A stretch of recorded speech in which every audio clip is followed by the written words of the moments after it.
Hello friend, नमस्कार। आपके channel संतोष classes 24 में आप लोगों का स्वागत है। आज हम लोग पढ़ेंगे एक तरीके से पूरा इनडायरेक्ट से डायरेक्ट टैक्स के बारे में। तो आज हम लोग इस चैनल पे एक और इनडायरेक्ट टैक्स के बारे में, ठीक है। तो ये डायरेक्ट टाइप्स ऑफ टैक्स का दो प्रकार होता है, डायरेक्ट टैक्स, इनडायरेक्ट टैक्स।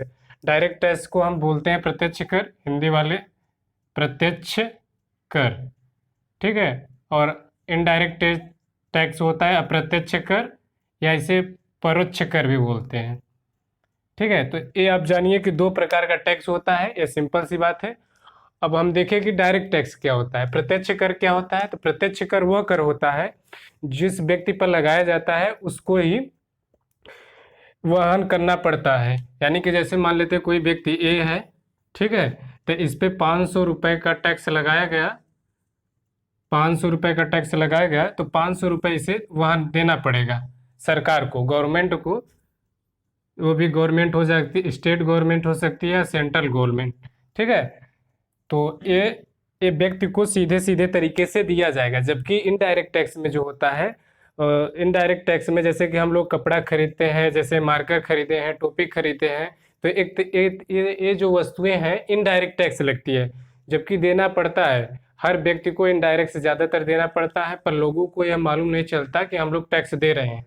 हाँ, और इसमें देखें तुम आयकर इम्पोर्टेंट आता है इसका उदाहरण में, और संपत्ति कर इत्यादि ऐसे कर ही आते हैं।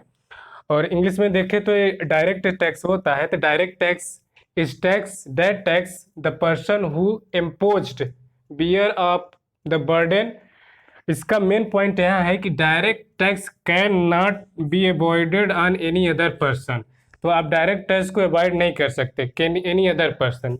Direct tax can not be avoided by any other person.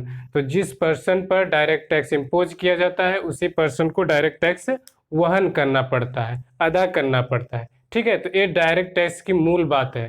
जैसे कि आपकी जो एक आय, जो इनकम है, एक निश्चित आय से अधिक है तो उस पर आपको टैक्स देना पड़ेगा, ठीक है। इससे लोग सीधे प्रभावित होते हैं, और इसके चक्कर में जो जो लोग होते हैं हेरा फेरी करते हैं, हलफ नाम जिसे कहते हैं। तो इसमें बचने के लिए वो लोग कई तरीके का कई तरीके का वो लोग इनलीगल कार्य करते हैं, जिसे हम ब्लैक मनी के नाम से भी जानते हैं। ब्लैक मनी कुछ नहीं होता है, ब्लैक मनी का मतलब ये होता है कि जिस पे टैक्स न दिया गया है उसी को हम ब्लैक मनी कहते हैं। ऐसा कोई कलर उसका ब्लैक ब्लैक नहीं, वाइट ब्लैक ऐसा कुछ नहीं होता है।